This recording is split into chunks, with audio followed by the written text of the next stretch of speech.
This is the Speak Easy podcast where we talk about the behind the scenes of what it is to be the successfully paid entrepreneur or speaker or author. That part. I am your host, Altavi Spelzer, the voice coach, professional speaker, certified life coach, Amazon best-selling author, and founder of the World Voice League. Guys, we have been doing some phenomenal things, moving and shaking behind the scenes. But guess what? Today's topic really sparked something for me because as I'm moving forward, this whole idea of being an influencer kind of feels kind of nice. But not only that, you can make a huge impact as an influencer. This is the thing. It's not always about how many people are following you. It's about the impact that you're making with those people. So with that being said, I'm going to say hello to our guest for today. Hey, Cicely. Hey, thank you for having me. I am excited to have you on today. So tell the Speak Easy Studio audience a little bit about yourself, and then we'll dive into today's topic. Perfect. So first, I just want to thank you for this platform because we need more people to shine a light on all of our speakers and writers and people who are doing some amazing thing and pushing out great content. So I'm thankful that, you have the space available. But yes, like you said, my name is Cicely Everson. I am a holistic medicine practitioner by trade. I'm also an independent consultant with Arbonne, which is a plant-based collection of products and services. So what I do, my passion is in helping people level up when it comes to their health. Physical health impacts our mental well-being, our emotional well-being, and I think we don't realize that enough. And so my job is to help hit the reset button, begin to understand that, and really start improving the way their bodies function so they can have a bigger impact for their audience. And if they're not in business, they can have a bigger impact in their own lives and have a higher quality of living. That part, something that my personal trainer is always saying is that you need to be fit for service. And a lot of times we think, as an influencer, that, they just bring the laughs or they bring us great content. They bring us great information. But what we don't see behind the scenes is that a lot of them, they have to implement a whole new health regimen. Because absolutely, there's a lot. When you're up and down, you're traveling from city to city and you're going and you're presenting yourselves and you're doing videos. You got to make sure your face is clear. You got to make sure this is that. So, when you're thinking about the influencer and the healthy habits, what would you say are the top 2 habits that they should have when you're trying to step into that realm of being an influencer? Right. That's a great question because there's so much. I mean, if you look around, we're bombarded with all of these healthy living choices, products, and a gazillion different brands. And so it can be a little overwhelming for people. But I think the top 2 things, the first one I would say is self-care, like carving out time for yourself. Because if you are an influencer, if you speak, you write, if you get in front of people, like you said, whether you're in front of an audience of 10 or, 10,000, you probably have a tendency to be so driven and so creative that you tend to forget about yourself. And I know I'm speaking to myself as well because, I'm always thinking about what I can create, what content to push out, how I can help someone else. And then I have to force myself to make time for me at some point in the day. Or worse, we let something ends up happening that forces us to take a look at that. So I think one thing would be self-care. That's super important, even if you start with 10 minutes a day. It doesn't matter if the only private time you get is in the bathroom. Start somewhere. Honestly, I have 2 kids. So for me, I'm lucky if I even get that as private time. But start where you can, start where you are and really dedicate some time, especially early in the morning. If you can be up before the rest of the house, to me, that's a win, So having some quiet time is definitely important. And then the second thing I would say is really working to rewire your gut health. And I know that sounds strange to a lot of people, but, I can go on and on about that. But our gut actually talks to our brain just as much as our brain talks to the rest of our body. And so when that is out of whack, everything else physically is. And so if we can sort of get a handle on that, that is really empowering and really helps to allow us to give, be more impactful with whatever our trade is, with what we're giving. Now that's an interesting piece because what I found that, okay, so hi, my name's Altaviz and I'm a snacker. So I found that as a speaker, when I travel, I always like to go to different restaurants in the area. I try out different restaurants. Just recently, I was in Atlanta, so of course I went to Soul Crab, which is Darius Williams' restaurant. Loved it. Normally, we'll go to Greens and Gravy if I'm in the area. So that's always my issue, is that as a traveler, yeah, the idea of eating healthy, it's not at the forefront. I'll say it that way. Right. That's a good way to put it. But there's hope. There's always hope. And I mean, I was a notorious snacker. I will not even lie, straight up. Even as a practitioner and helping people, and I would tell people, like, it's better to have 3 square meals a day because it helps to keep your blood sugar balanced. It helps with so many different things. And we don't want our digestive system like working and cranking out stuff all day long, which is what happens when you snack. I get it. But I would tell people this, and it was difficult for me until I forced myself to kind of go through a 30-day, healthy living program that I really was able to sort of feel better. And once I started feeling better, I was like, wow, I'm not craving this, or I'm not craving that. But it definitely can be a challenge. And I think it's all about taking steps, right? I mean, if you're going to snack, try to be mindful of what you're snacking on. I think that's the first step. And then you can sort of, level up from there and really pay attention to your body. Because like you said, when you're moving fast, the last thing you're thinking about is, oh, how is this pack of crackers affecting me right now? You're not thinking about that stuff, but I think just being equipped with those tools is helpful. And then when you are sort of like in retreat mode, when you are back in your zone where you're not out speaking, that, you can definitely start to create more time for yourself and healthier habits. But I feel you. Yeah, I think I noticed it. And then I was like, I drink a lot of water when I'm home. But when I'm out, I don't think I drink any. Like I drink, it's horrible. I'll drink some tea. Yeah. I'm not a big drinker or anything like that. But every once and again, I may get a glass of something, or right. I'm just like, wow. But being knowledgeable about it and understanding it and being honest with myself, I think that's another big piece of it. Because a lot of times as an influencer, a lot of times as someone who is now in a broader light, because that's what it is you're just in a broader light and more people can see you, is that I got to be honest with myself. Right. That's true. And I mean, it's so easy to not look at ourselves, right? It's so easy to ignore, hit the snooze button and be like, I'll deal with that later. So like you said, that is a really important, beginning step, is to actually look at what you need to fix and be straight up with yourself and be like, okay, look, I might suck in this area. So let me just kind of figure out how I'm going to start this process. So you're completely right. So now with that being said, okay, so we talked about the first 2 things that you should really focus on when it comes to, I know I want to be an influencer. I know there's going to be some changes. What are those changes going to be, or what are those things that I need to implement? Now, what's that process going to look like? Because we know everyone started out in January. Right. It's either, okay, as soon as the new year comes, I'm going to start my new regimen, or this one's my personal favorite, I'm going to start on Monday. And then I'm like, well, it's Monday. Now what?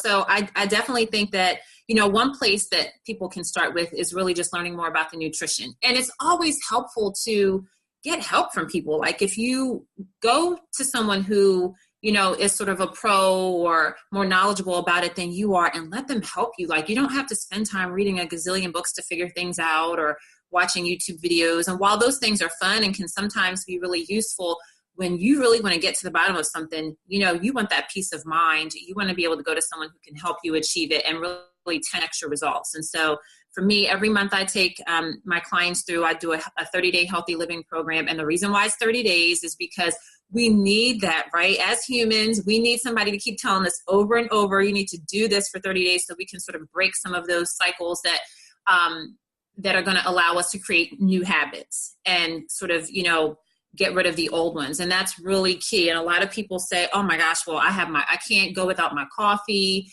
I can't go without my alcohol, or I can't go without my chocolate, or whatever your nemesis is, I can't go without it. And I'm like, you can. It's 30 days. And I promise you, if by the end of week 1, you start making some correlations and you say, wow, I noticed that I felt like so much better, or I noticed my stomach was not bloated at all this week compared to how I normally am, or I noticed I lost, an inch or 2 pounds of water weight. So whatever it is for different people, when you start to notice those correlations, you start listening to your body more, and then you really start to decide, well, is this even worth it? So starting with nutrition is really key. I really encourage a mostly plant-based diet. It doesn't mean I try to go making people vegan or anything like that, which I do not. I feel like, different strokes for different folks, but you do need to find what works for your body. But a mostly plant-based diet, I think, has definitely been shown to increase longevity and overall health and well-being and energy. I mean, if you're in front of people, even if you're not and you just sit and write, let's say like the most introverted person who only wants to sit and write and doesn't really like to be face-to-face with their tribe, it's still important for you to be clear, focused, and to just be in your zone, in flow, and so we can't really do that when we're eating junk. We think we can handle it. But you really don't know until you really upgrade your nutrition and your health. And then you're like, oh my gosh, this is like 10 times better than how I was feeling before. So that takes us into another piece of it, is knowing when to say no and when to stop, and like when to take some time and sit down.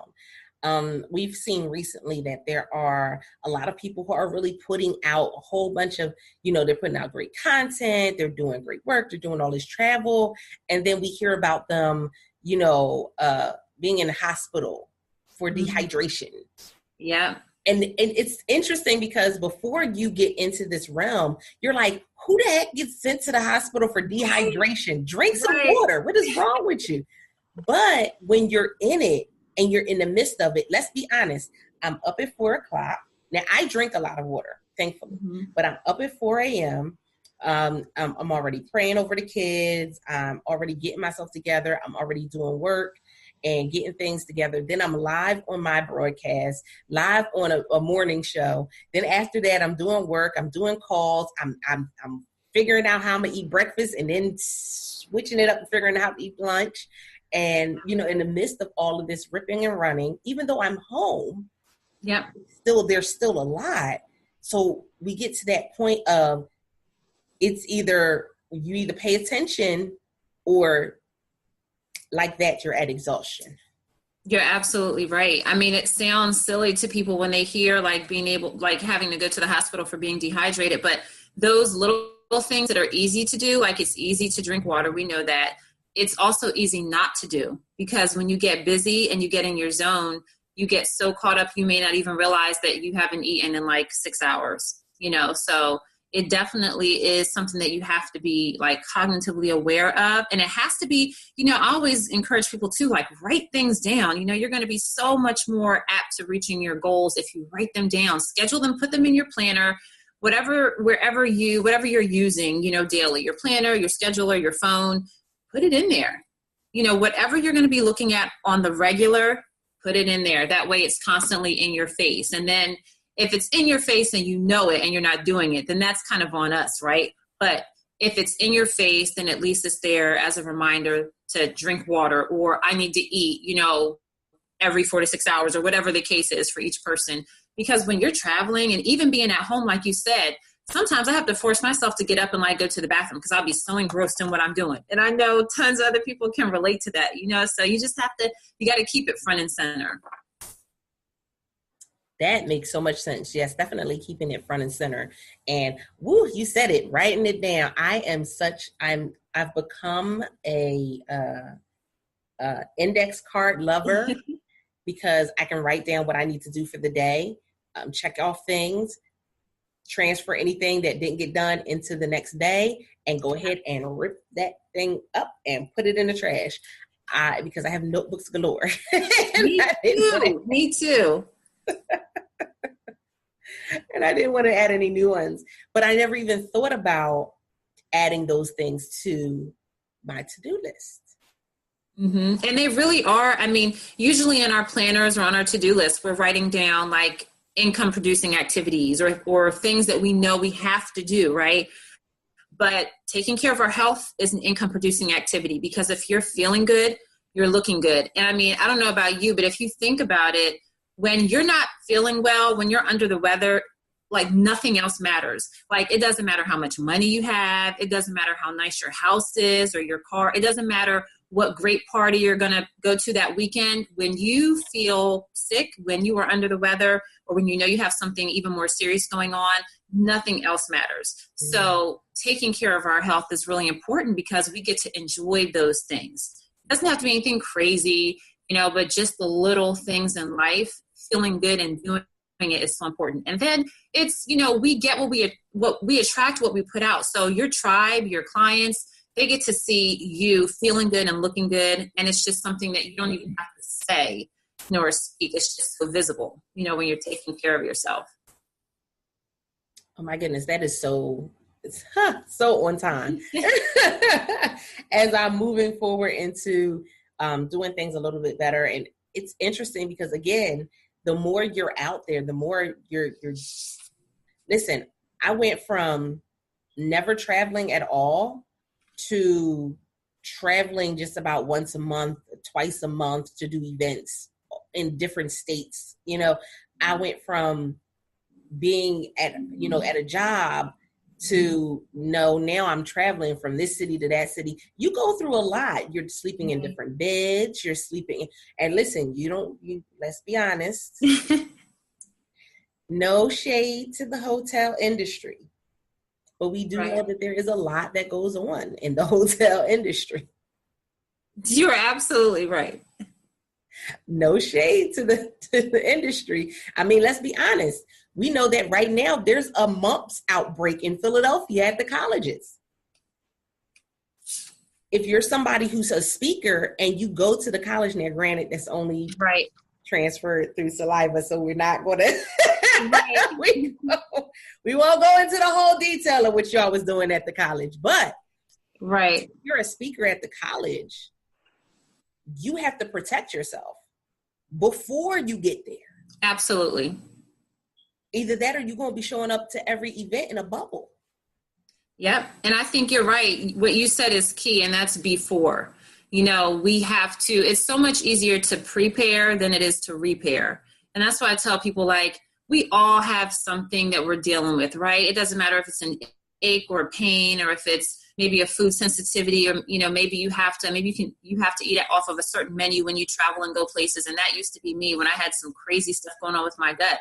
But, at the end of the day, it's like, would you rather invest your time, your money in preparing by, buying healthier foods, or maybe taking herbs or supplements or whatever the case is, or repairing? And that's where it gets really costly, because now you're not only paying for, medication or, practitioners to help you, but now you're paying for it in other ways. You can't travel, maybe you can't travel as much. Maybe you have to have all these accommodations. It just gets to be a headache, so it's so much easier to prepare than it is to try to repair something.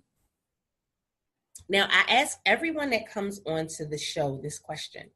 I say, in this journey, what has been a blunder for you? What has been something that you've done, something that you've kind of implemented, or something that you've connected yourself to that you look back and you're like, maybe that wasn't the best idea?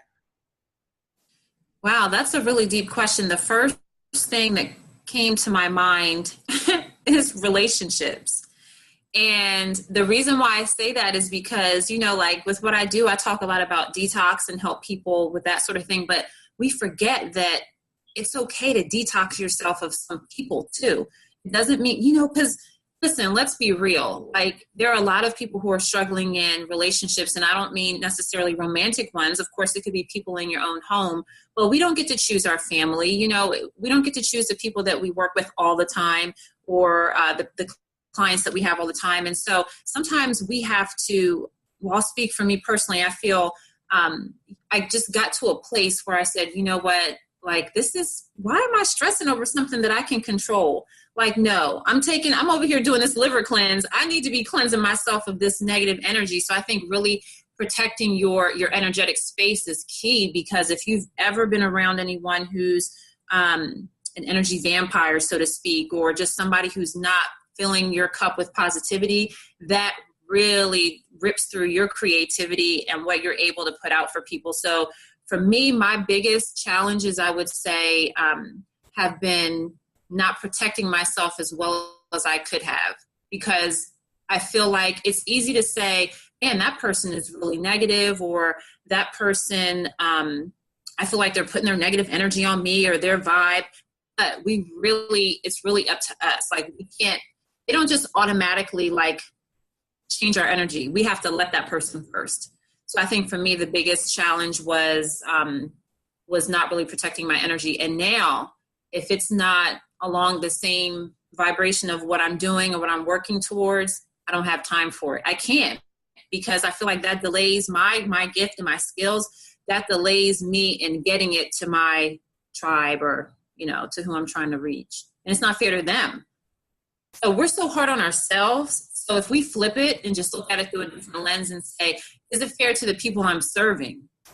And you deal with a lot of nonprofits and you give back all the time. So if somebody's robbing you of your joy or your time or your positivity, that's taken away from those other humans that you're helping, not just you. So sorry, that was a long answer to your question. I got all deep with it. No, that was a perfect answer, because I think that that's a conversation that needs to be had, even with entrepreneurs, because there's something where we get fearful about firing a client.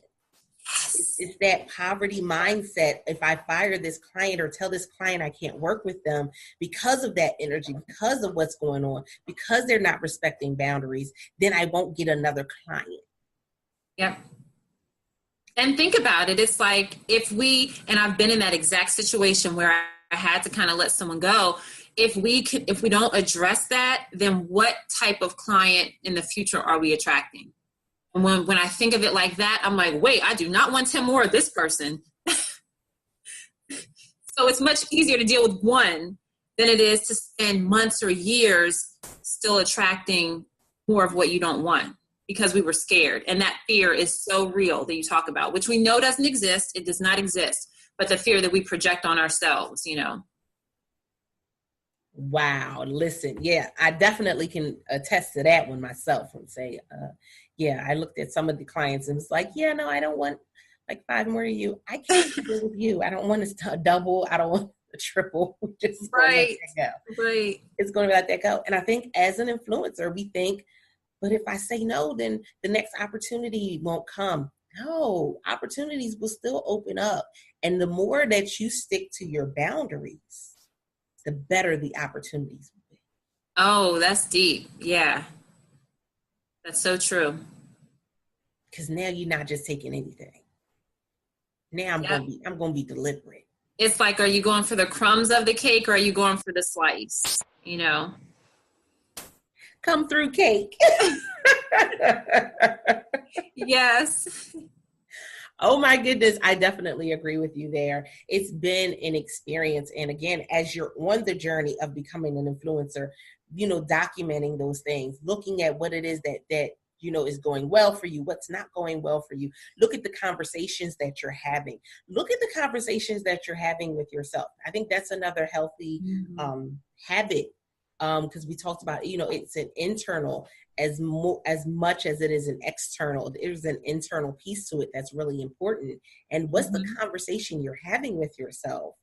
Because that's something we got to be very careful of, because we could be talking ourselves out of our own success. You're absolutely right. Those negative thoughts and all of the things that we tell ourselves, a lot of things that have, carried us throughout adulthood since childhood, a lot of that stuff affects our day-to-day tasks, our business, and how we come across to other people. So that internal talk is super important. Oh my goodness. So I love this conversation. I want you, Cicely, to let everybody know where they can find you, how they can get in contact with you in case they have more questions or more things that they want to discuss with you. Absolutely. Yes, I'm always up for a good conversation. So if you want to find me, you can find me online at theeversoncollective.com. And that's sort of my holistic living platform that encases my holistic medicine practice, which you'll find there on our health and healing page. You'll also find the products that we carry, any information about my 30-day healthy living program that I run the first and third Monday of every month. The next one starts April the 15th. You'll find all that information there. So the eversoncollective.com, and that website will take you to wherever you need to go. Great. I'm so super excited, guys. Don't think also that just being the influencer is the end result. Understand that it's the journey, guys. It's so the journey that is so very important as well, because there's so many things that we learn. There's people that we will come in contact with and opportunities that we will receive along this journey that if we're only focused on the end result, we will definitely miss. Guys, you know that I appreciate each and every one of you who come and listen in on the Speakeasy podcast, because without the Speakeasy listeners, there would be no Speakeasy podcast. And I appreciate you so much. I would love to hear how this episode affected you specifically. If you go to bit.ly/Speakeasy podcast show, you can go on over to iTunes and leave us a review. Not just that, but you can also check us out on Facebook. If you put in at Speakeasy Podcast 1, you can check us out on Facebook and leave a comment over there on the live broadcast video. So guys, listen, I love it every time we bring on a speaker, every time we bring on a guest. Why? Because this is what's going to help you to grow. We got so many different strategies that we hear, and you hear all the good things, but guys, sometimes we got to hear the real conversation. What's the real things that we need to implement in order for us to continue this success that we're trying to achieve? So with that being said, I appreciate you guys. And until next time, don't forget to press it out. See ya. Bye.